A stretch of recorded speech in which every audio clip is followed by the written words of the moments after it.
ये शादी नहीं है, मेरी गुलामी है जिसे तुमने स्वीकार किया है। अब सारी जिंदगी इस अंगूठी के बदले मेरी गुलाम बनकर रहोगी, और हाँ, मुझे वह अंगूठी हर हाल में वापस चाहिए, समझी तुम?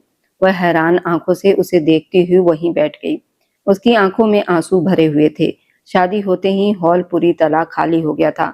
अब वो पूरी तरह उसके रहम पर थी। शाम के 7 बज चुके थे। वीर महेंद्र प्रताप ने सिर की पगड़ी उतारकर वहीं फेंक दी और आगे बढ़कर सिद्धि को बाजू से पकड़कर घसीटने लगा। अब तुम्हें हर एक बात का हिसाब चुकाना होगा, नहीं तो मेरा नाम वीर महेंद्र प्रताप नहीं। वह गुस्से में चिल्ला रहा था। वह उसे अपने कमरे की तरफ ले गया और जोर से बिस्तर पर धक्का दे दिया। सिद्धि को ऐसा लगा जैसे उसकी दुनिया घूम गई हो। उसके खतरनाक इरादे समझकर वो घबरा उठी और पीछे हटने लगी। वीर महेंद्र प्रताप ने उसी समय अपनी शेरवानी के बटन खोल दिए और गहरी सांस लेने लगा, जैसे गुस्सा उसे भीतर से जला रहा हो। फिर उसने सिद्धि की तरफ देखा। उसका दुख फिर से जाग गया। तुम क्या समझती हो, तुम्हें इतनी आसानी से माफी मिल जाएगी? वह एक झटके से आगे बढ़ा और उसके बाल पकड़कर उसे अपनी तरफ खींच लिया। सिद्धि ने दोनों हाथों से उसका हाथ छुड़ाने की कोशिश की, लेकिन उसकी पकड़ बहुत मजबूत थी। तुम जैसी लड़कियों के नाटक में अच्छी तरह जानता हूँ। यही सब करने के लिए तुमने अंगूठी चुराई है ना? कहाँ है मेरी अंगूठी? मुझे वापस दो। अगले ही पल वह उसके पैरों में गिर गई। मैं सच कह रही हूँ, मैंने कोई अंगूठी नहीं चुराई, मैं चोर नहीं हूँ। वह रोने लगी, लेकिन वीर महेंद्र प्रताप के मन में अपनी मोहब्बत खोने का दुख भरा हुआ था। उसने अपनी शेरवानी उतारकर दूर फेंक दी और तेज कदमों से आगे बढ़कर सिद्धि को फिर से बिस्तर पर धक्का दे दिया और उस पर झुक गया। तभी कमरे के दरवाजे पर जोर जोर से दस्तक होने लगी। कमरे का हाल बिगड़ चुका था। वीर महेंद्र प्रताप ने गुस्से में ड्रेसिंग टेबल पर हाथ मारा और सारी चीजें नीचे गिरा दी। उसने गुस्से में कमरे की हालत बदल दी थी और फिर वह सिद्धि के ऊपर झुका था ताकि उसे उसकी औकात याद दिला सके। वह उसे अपनी पत्नी बनाकर अपने बिस्तर पर ला सकता था, लेकिन कभी अपने दिल में जगह नहीं दे सकता था। दस्तक सुनकर उसके चेहरे पर नाराजगी आ गई। उठो और दरवाजा खोलो। वह 2 कदम पीछे हटा बाथरूम की तरफ चला गया। ये मत समझना कि मैं तुम्हें सजा नहीं दूंगा, तुम्हारी सजा अभी बाकी है। ये कहकर वह अंदर चला गया और सिद्धि धीरे धीरे अपने आप को संभालती हुई दरवाजे तक गई। दरवाजा खोला तो सामने दादी माँ खड़ी थी। ये सब क्या है सिद्धि? मुझे करमवीर ने बताया। ये सुनते ही वह रोते हुए दादी माँ के गले लग गई। दादी माँ, मैं बर्बाद हो गई हूँ, मेरा कोई सहारा नहीं रहा।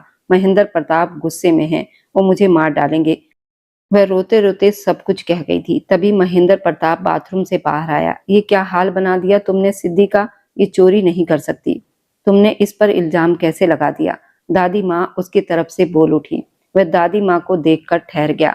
आप मेरी शादी में नीचे नहीं आई और अब इससे बचाने के लिए यहाँ तक आ गई? क्या मैं आपका पोता नहीं हूँ और ये आपको मुझसे ज्यादा प्यारी है? महेंद्र बहुत दुखी दिखाई दे रहा था। दादी माँ ने प्यार से उसके सिर पर हाथ रखा।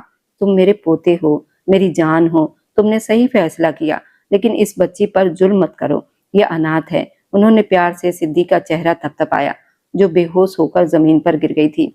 दादी माँ ने तुरंत महेंद्र से कहा, इसे उठाओ और बिस्तर पर लिटाओ और होश में लाओ। महेंद्र ने मन ना होते हुए भी उनकी बात मान ली।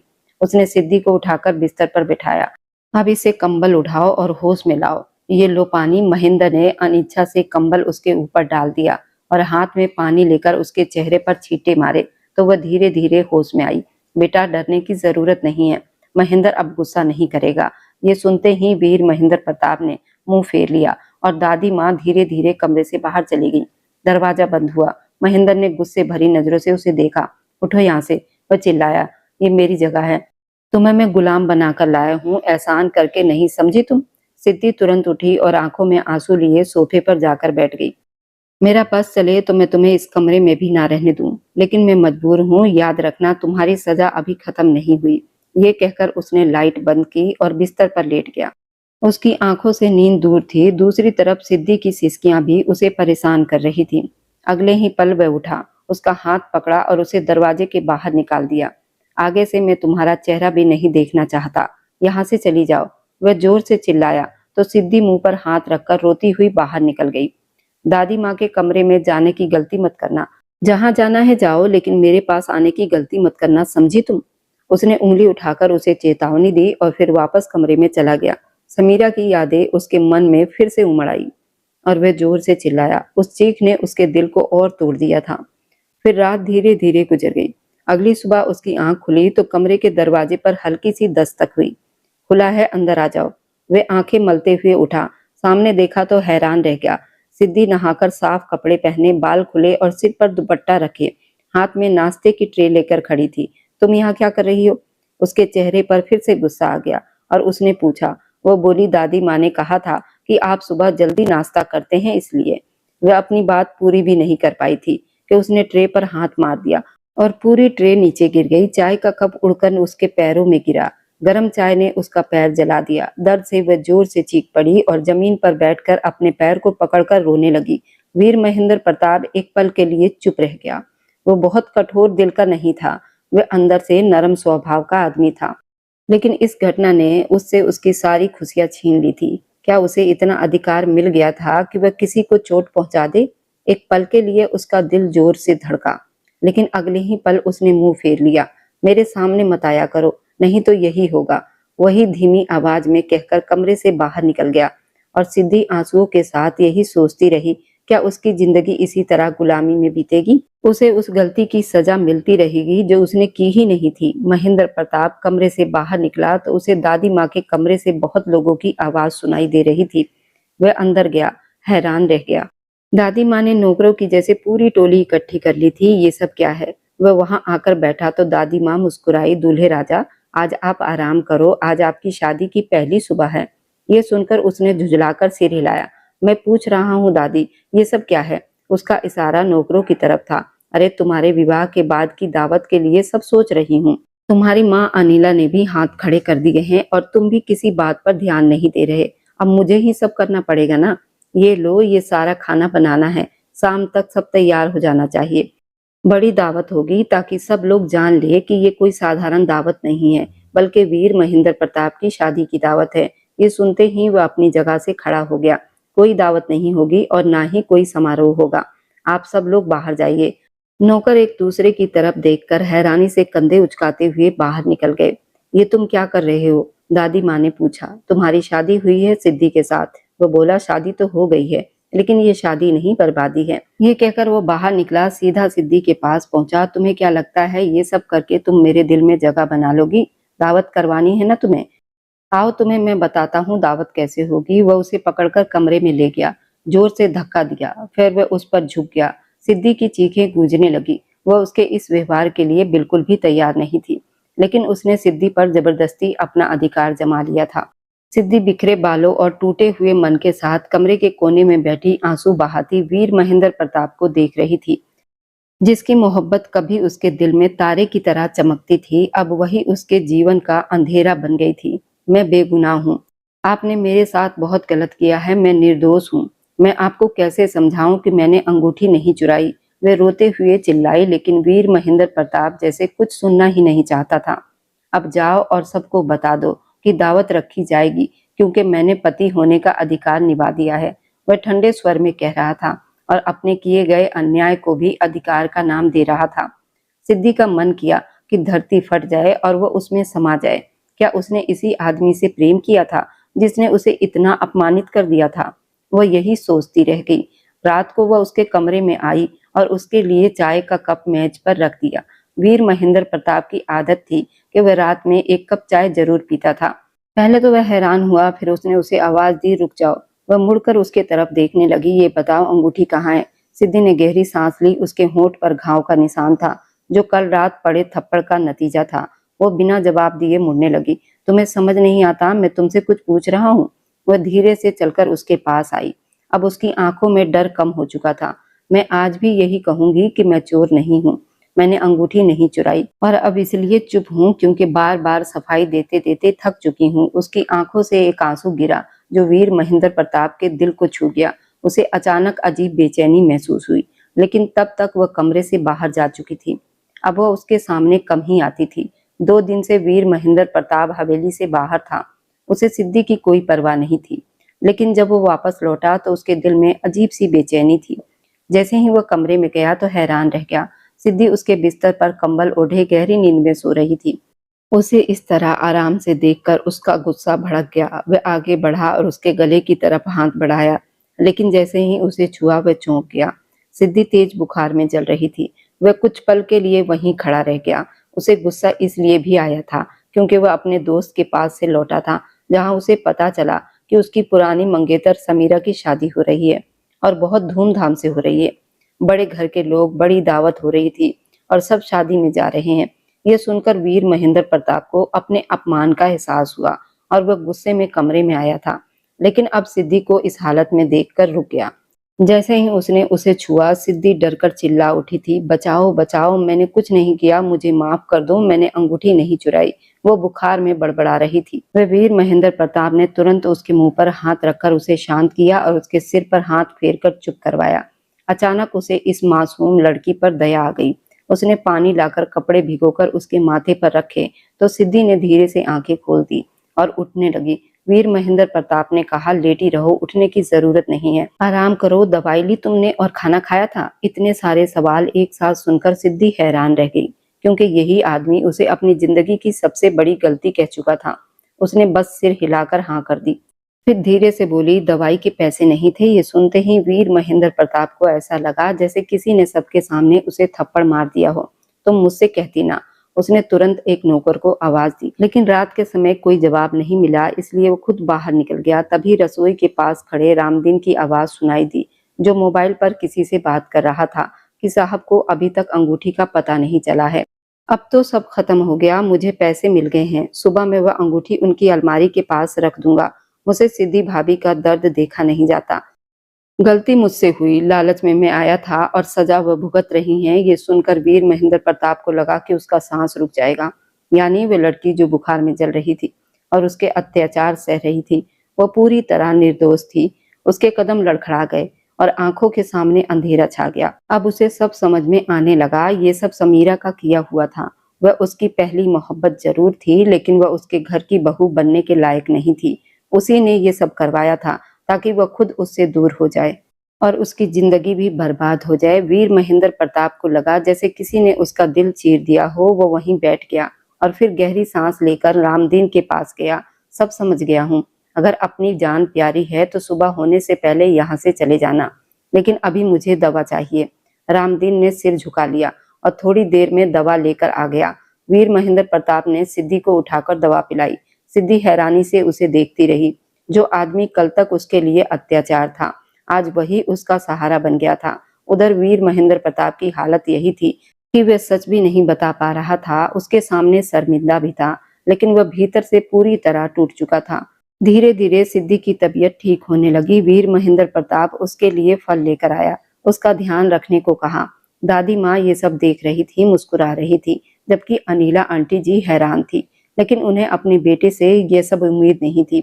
सिद्धि अब काफी संभल गई थी। एक सुबह वीर महेंद्र प्रताप की आंख खुली। वह कमरे में नहीं थी। उसे हैरानी हुई। वह बाहर आया तो रसोई से दो नौकरानियों की तेज आवाजें आ रही थी और किसी के रोने की आवाज भी आई थी।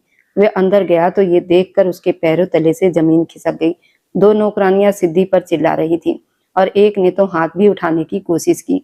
तुम यहाँ काम करने आई हो, मालकिन बनने की गलती मत करना और हमें अपनी गलती मत समझाना। तभी वीर महेंद्र प्रताप अंदर आया। गुस्से से बोला, खबरदार। उसकी आंखों में गुस्सा था। तुम्हारी हिम्मत कैसे हुई ऐसा बोलने की? सिद्धि मेरी पत्नी है और किसी को यह हक नहीं उसे कुछ कहने की। आज के बाद तुम इस हवेली में दिखाई मत देना। मैंने तुम्हें नौकरी से निकाल दिया है। वह नौकरानी सिर झुकाकर चली गई। सिद्धि ये सब देखकर समझ चुकी थी, अब उसकी किस्मत बदल रही है। उसने वीर महेंद्र प्रताप की तरफ देखा, जो उसके पास आकर बोला, तुम ठीक हो? उसने तुरंत पानी का गिलास भरकर उसे दिया। सिद्धि ने 2 घूंट पानी पिलाया और बोली, मैं ठीक हूँ, लेकिन आपको ये सब करने की जरूरत नहीं है। मैं अपनी ही हैसियत जानती हूँ। इससे पहले कि वह अपनी बात पूरी करती, वीर महेंद्र प्रताप ने उसके होठों पर हाथ रख दिया। फिर उसका हाथ पकड़कर उसे कमरे में ले गया। मैं जानता हूँ तुम हैरान हो कि मैं अचानक कैसे बदल गया, क्योंकि मुझे सच पता चल गया है और सच ये है कि तुम निर्दोष हो। दोषी तो मैं हूँ। जिसने तुम पर इतना अत्याचार किया वह उसके सामने घुटनों के बल बैठ गया। सिद्धू उसे खाली नजरों से देखती रही और फिर अचानक रोने लगी। मैं जानता हूँ मैंने तुम्हारे साथ बहुत गलत किया है, मैं शर्मिंदा हूँ। अगर तुम चाहो तो हम दोनों अलग हो सकते हैं। ये सुनकर वह रोना भूल गई और उसका चेहरा देखने लगी। सजा भी आप देते हैं और फैसला भी आप ही करते हैं। क्या मुझे फैसला करने का अधिकार नहीं है? वह बोली तो उसके होंठ कांप रहे थे। वीर महेंद्र प्रताप ने उसकी तरफ देखा और बोला, तुम फैसला कर सकती हो। मुझे पता है कोई भी किसी अत्याचारी के साथ रहना पसंद नहीं करेगा। मैं धोखे में था, प्रेम में धोखा मिला तो मैंने तुम्हें भी दोषी समझ लिया, लेकिन असली दोषी तो मेरे अपने निकले। अब शायद तुम मेरे साथ रहना नहीं चाहोगी। ये तुम्हारी मर्जी है, मैं तुम्हें रोकना नहीं चाहता। ये कहकर वह जाने लगा तो सिद्धि ने उसका हाथ पकड़ लिया। वीर महेंद्र प्रताप रुक गया। उसने पीछे मुड़कर देखा तो सिद्धि की आंखों में आंसू थे और उसने सिर हिलाया।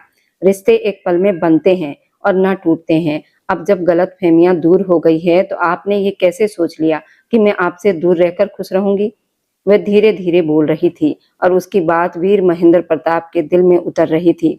वीर महेंद्र प्रताप ने गहरी सांस ली और उसकी आंखों में देखा, तो तुम कहना क्या चाहती हो कि तुम मेरे साथ रहोगी? सिद्धि ने धीरे से हाँ में सिर हिला दिया और नजरें झुका ली। मैं आपसे पहले भी प्रेम करती थी और अब भी करती रहूंगी और हमेशा करती रहूंगी। ये जिंदगी की परीक्षा थी। दिल बहुत दुखा था, लेकिन मुझे विश्वास है कि एक दिन सच सामने आ जाएगा। ये कहकर वह हल्का सा मुस्कुराई। वीर महेंद्र प्रताप तुरंत उसके पास आया और उसे अपने गले से लगा लिया। उसने प्यार से उसका माथा चूमा, फिर उसकी आंखें चूमी और उसके होठों के पास झुककर बोला, मुझे माफ कर दो। मैंने तुम्हें बहुत दुख दिया, लेकिन अब मैं जिंदगी की नई शुरुआत करना चाहता हूँ। वो उसे सीने से लगाकर धीरे धीरे प्यार भरी बातें करने लगा। सिद्धि ने भी उसके सीने में सिर छुपा लिया, जैसे उसने उसे माफ कर दिया हो।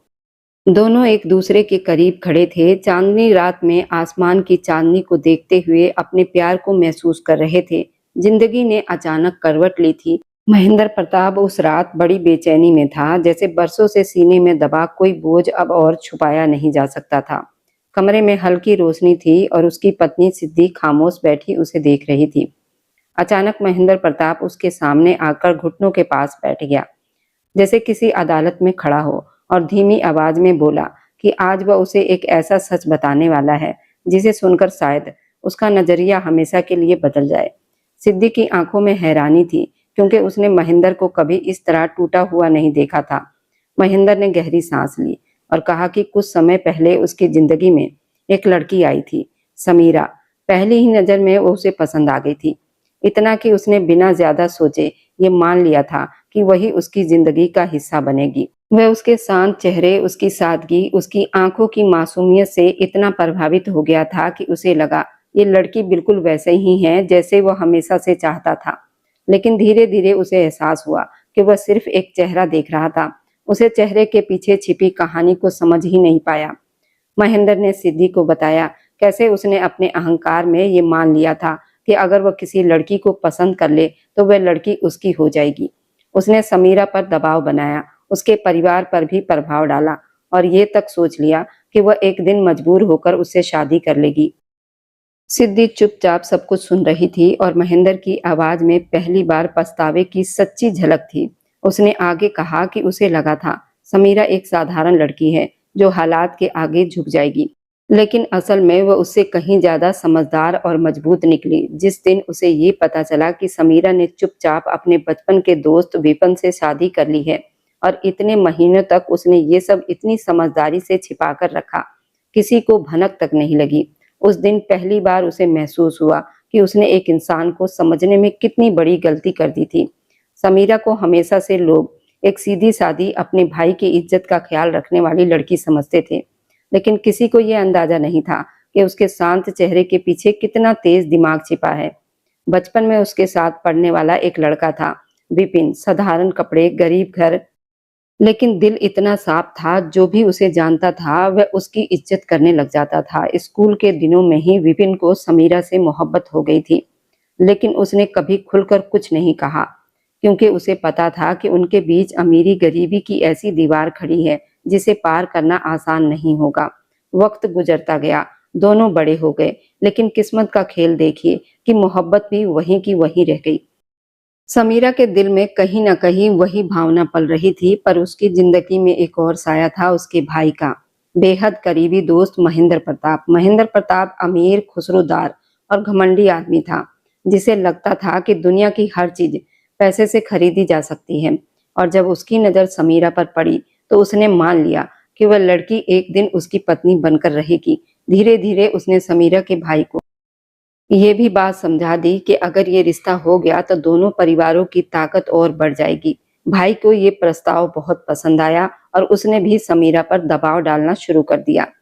लेकिन समीरा जानती थी कि अगर उसने सीधे-सीधे इनकार किया तो बात बहुत दूर तक जाएगी। शायद विपिन की जान तक खतरे में पड़ सकती थी। इसलिए उसने चुप रहना चुना। महेंद्र प्रताप को लगा कि समीरा धीरे-धीरे उसकी तरफ झुक रही है, क्योंकि वह उसकी बातों का विरोध नहीं कर रही थी, बल्कि कभी-कभी मुस्कुराकर जवाब देती थी। लेकिन असल में उसी खामोशी के पीछे एक ऐसी योजना तैयार हो रही थी, जिसका अंदाजा किसी को नहीं था।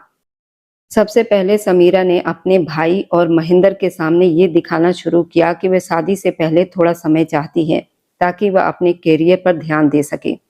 उसने एक कोर्स का बहाना बनाया और शहर से बाहर आने जाने लगी। सबको लगा कि वह सच में पढ़ाई कर रही है, लेकिन उस दौरान वह गुपचुप तरीके से विपिन से मिलती रही और दोनों ने मिलकर एक ऐसा फैसला किया जो आगे चलकर सबको हैरान कर देने वाला था। महीनों तक ये सिलसिला चलता रहा और फिर एक दिन अचानक खबर फैली कि समीरा किसी जरूरी काम से कुछ दिनों के लिए दूसरे शहर जा रही है।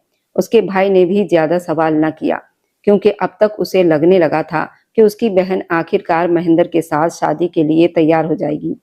लेकिन उन दिनों में जो हुआ वह किसी फिल्म के कहानी से कम नहीं था। उसी दूसरे शहर के एक छोटे से मंदिर में सिर्फ दो गवाहों की मौजूदगी में समीरा और विपिन ने शादी कर ली। उन्होंने ये भी तय किया कि जब तक सही समय नहीं आता ये राज किसी को नहीं पता चलेगा। उधर शहर में महेंद्र प्रताप पूरी तैयारी में लगा था। उसे भरोसा था कुछ ही दिनों में समीरा उसकी जिंदगी का हिस्सा बनने वाली है। लेकिन असली खेल तो अभी बाकी था। जब समीरा वापस लौटी तो उसने पहले से भी ज्यादा शांत और समझदार बनने का अभिनय किया। उसने महेंद्र से मिलना जुलना भी बंद न किया, बल्कि कुछ जगहों पर उसके साथ दिखाने भी लगी, जिसे महेंद्र को यकीन हो गया कि अब सब कुछ उसके मुताबिक हो रहा है। फिर एक दिन अचानक घर में सबके सामने उसने कहा वो महेंद्र से शादी करने को तैयार है। बस एक छोटी सी शर्त है।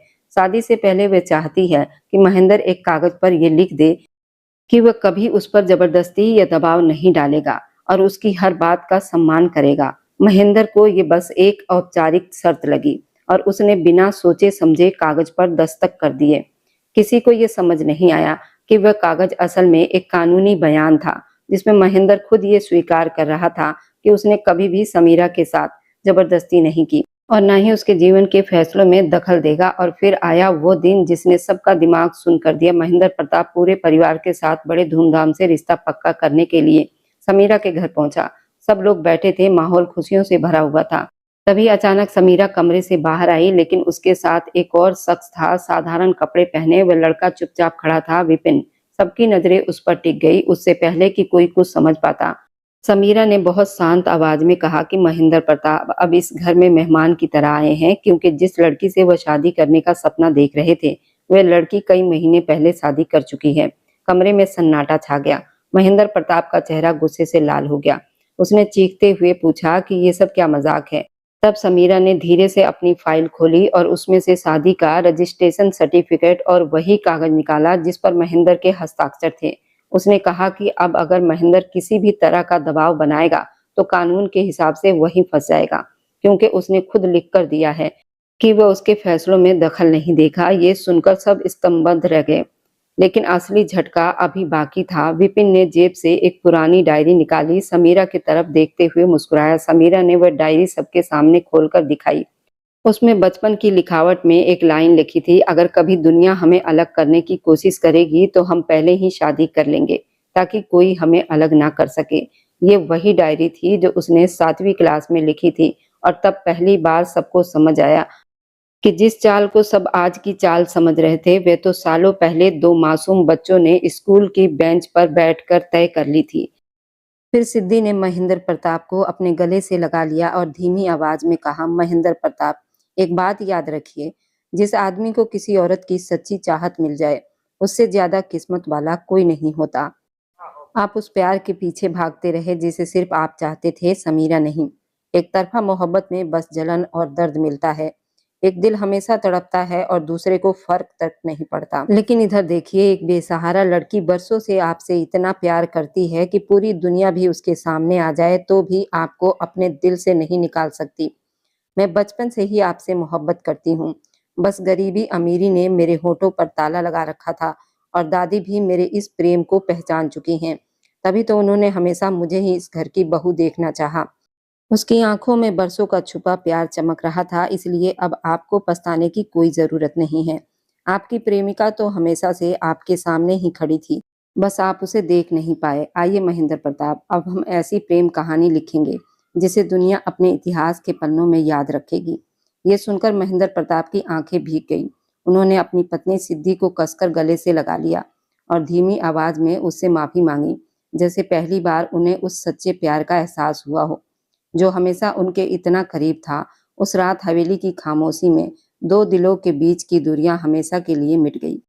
वे देर तक एक दूसरे का हाथ थामे अपने बचपन की छोटी छोटी यादें साझा करते रहे और उसी रात से उनकी जिंदगी का एक नया अध्याय शुरू हुआ, जहां दर्द की जगह भरोसा था, अधूरी मोहब्बत की जगह वो प्रेम था जो वक्त के साथ और भी गहरा होता चला गया।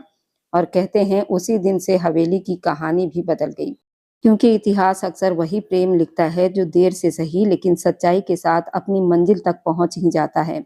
जाते जाते बस दिल से एक छोटी सी गुजारिश है, आप जहां से भी मेरी ये वीडियो देख रहे हैं, कमेंट में अपने शहर और राज्य का नाम जरूर लिखिए। आपके कमेंट मेरे लिए किसी अनमोल तोहफे से कम नहीं होते। और जो लोग अपना कीमती समय देकर मेरी कहानियों को देखते हैं, लाइक और शेयर करते हैं, उन सबका मैं दिल से धन्यवाद करती हूँ। अगर आज की कहानी ने आपके दिल को छुआ हो तो वीडियो को लाइक करें, अपने दोस्तों तक जरूर पहुंचाएं और हमारे इस छोटे से परिवार का हिस्सा बनने के लिए चैनल को सब्सक्राइब करना ना भूलें, क्योंकि आपका हर सब्सक्राइब मेरे लिए आपका प्यार और भरोसा है। फिर मिलेंगे एक नई भावनाओं से भरी कहानी के साथ। तब तक खुश रहिए, स्वस्थ रहिए, हमेशा मुस्कुराते रहिए।